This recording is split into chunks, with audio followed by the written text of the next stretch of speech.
அன்பு நண்பர்களே, தேவனூர் புதர் கரட்டு மடம் பொள்ளாச்சி ஆனைமலை அருகே அமைந்திருக்கக்கூடிய அந்த இடத்திலே வீற்றிருக்கின்றார் ஸ்ரீதேவி பூதேவி சமேத குன்றாய பெருமாள். எங்களது கந்துகூர் வாலு சௌக்கியரிஷி கோத்திரம் தெலுங்கு விஸ்வராவுடைய குலதெய்வம். பாருங்க, நான் ஒரு தெலுங்கு ஆனால் திராவிடன். ஆனால் தமிழிலே அந்த அளவற்ற ஆற்றலை அந்த முருகப்பெருமான் அப்படிங்கிற அந்த பேர் எனக்கு தந்திருக்கின்றது. மகாவுடைய கடாட்சம். இன்றைக்கு ஆண்டு விழா, எங்களுடைய கோவிலின் ஆண்டு விழா. அதை முன்னிட்டு பூஜை புனஸ்காரங்கள் எல்லாம் நடந்து கொண்டிருக்கிறது. அதெல்லாம் இங்கே பார்த்துட்ருக்கீங்க. அதாவது எல்லா மக்களும் என் மக்களை, அதில் ஒன்றும் சந்தேகம் இல்லை. ஆனாலும் இந்த சமுதாய மக்களை பார்க்கின்ற பொழுது இந்த விஸ்வகர்மாவினுடைய பெருமையானது எனக்கு அப்படியே கண்ணு முன்னாடி வரும். மயன், இந்த உலகை படைத்தவன் மயன், தேவமயன், தேவ சிற்பி அப்படின்னு சொல்லுவோம். அந்த சிற்பி, அப்படிப்பட்ட அந்த சிற்பி அவருடைய வம்சாவளியினர் அப்படின்னு சொல்லி விராட் விஸ்வ பிரம்மனே நமக அப்படின்னு சொல்லி இருப்பாங்க. அப்படின்னு சொல்லி இதனுடைய விராட் விஸ்வ பிரம்மனே நமகனா அந்த உலகை படைத்தவர் விஸ்வபிரம்மன் அப்படின்னு சொல்லி நம்ம நம்முடைய குலத்துக்கு மொத்தமான தெய்வத்தை சொல்லுவோம். காமாட்சி அம்மை தான் எங்களுடைய பெண் தெய்வம், இந்த மொத்த குலத்துக்குமான பெண் தெய்வம்.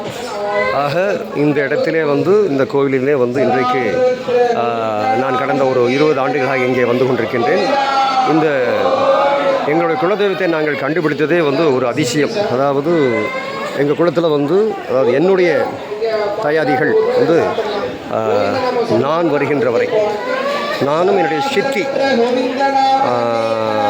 சித்தி பேர் பாருங்கள், டக்குன்னு மறந்துட்டேன், துரை சித்தப்பாவுடைய சம்சாரம் அவர்கள், நாங்கள் இருவரும் தான் இந்த கோவிலை கண்டறிந்தோம். இந்த இடத்துல அதை சொல்லிக்கக்கூடிய, அதாவது எங்களுடைய வம்சாவளியினருக்கே தெரியாது. எங்களுடைய முத்துசாமி ஆசாரி, ரமையா ஆசாரி, எங்கள் அப்பா பாலசுப்ரமணிய ஆசாரி, அவங்களுக்கு எங்கள் அப்பாவுக்கு கூட தெரியாது. ஆக இந்த குலதெய்வத்தை இந்த தாயாதிகளிடத்திலே அறிமுகப்படுத்திய ஒரு பாக்கியத்தை பகவான் எனக்கு தந்திருக்கிறார் என்பதை இந்த தருணத்திலே நான் குறிப்பிட விரும்புகின்றேன். ஆக இப்பேற்பட்ட பெருமையை இன்றைக்கு உலகம் முழுதும் சுற்றி வந்துவிட்டேன். இன்றைக்கு ஒரு இன்னிங்ஸ் 50 ஆண்டுகள் முழுமையான ஒரு வாழ்க்கையுடைய வீழ்ச்சியையும் பார்த்தேன், உயர்ச்சியையும் பார்த்தேன், பார்க்க வைத்தான். இதோ இன்றைக்கு 2வது சுற்று மிக அற்புதமான உயரத்தில் என்னை கொண்டு கொண்டிருக்கின்றான். மிக்க வலிமை, மன வலிமை, யாரும் தவறு செய்தால் யாரையும் எதிர்க்கின்ற தைரியம், சோஷியல் மீடியா என்று சொல்கிற சமூக வலைத்தளங்களிலே மிகுந்த பலம், நல்ல நண்பர்கள், பொறுக்கி எடுக்கப்பட்ட நண்பர்கள், பொறுக்கி எடுக்கப்பட்ட நண்பர்கள்.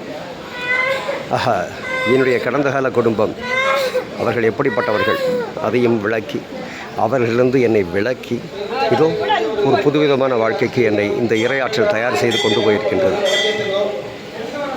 ஆக இப்படி ஒரு அற்புதமான ஒரு வாழ்க்கையை எனக்கு தந்த என்னுடைய குலதெய்வம் குன்றாய பெருமாளை என்றென்றும் உள்ளத்தில் வைத்திருக்க நான் கடமைப்பட்டிருக்கின்றேன். அவன் நினைவாகத்தான் இந்த பாடுகின்ற ஆற்றல் வந்தது, பேசுகின்ற ஆற்றல் வந்தது, கவிதை எழுதுகின்ற ஆற்றல் வந்தது, எவரையும் எதிர்க்கின்ற தைரியம் வந்தது.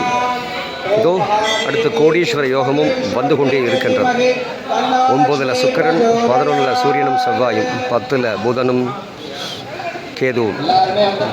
என்ன குறை? 3ல் குரு ஆட்சி, துலா லக்னம், ஒன்றும் சொல்லிக்க வேண்டியதில்லை, சரி நட்சத்திரம். ஆக நண்பர்களே, ஆண்டவனை நம்புங்கள், குலதெய்வத்தை வழிபடுங்கள். குலதெய்வ வழிபாடு இல்லாமல் எந்த வழிபாடு செய்தாலும் அது பிரயோஜனமற்றது. கட்டை விரல் குலதெய்வம், மீதி விரல் தான் மற்ற அனைவரும். ஆக இந்த அற்புதமான தருணத்திலே என்னுடைய குலதெய்வத்தினுடைய கோவிலே இந்த பிரார்த்தனை செலுத்துவதற்கு என்னை வருவித்த என் குலதெய்வத்திற்கு எப்படி நான் நன்றி செலுத்துவேன்? என் குலதெய்வத்தை ஓம் ஜெய் ஸ்ரீராம், ஜெய் ஸ்ரீராம், ஜெய் ஸ்ரீராம்.